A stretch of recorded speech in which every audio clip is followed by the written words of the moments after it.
ဆောင်တွေရဲ့ဒဏ္ဍာရီတပုတ်ပေါ့နော်ဒါကျွန်တော်တို့ဟိုးရွာမှာတော်ရမို့ဆောင်ဖြစ်ပါတယ်လမ်းကတော့ကျန်းကြည့်ပါ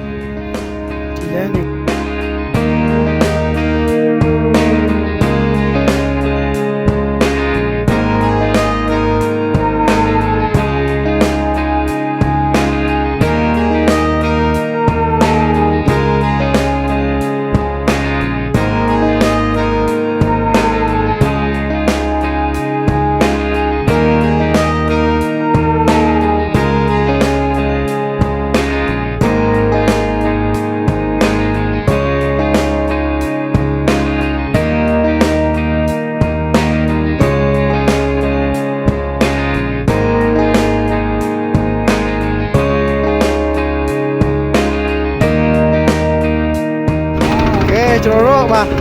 ကျွန်တော်ဆရာဆက်စမောင်းနေပါပြီ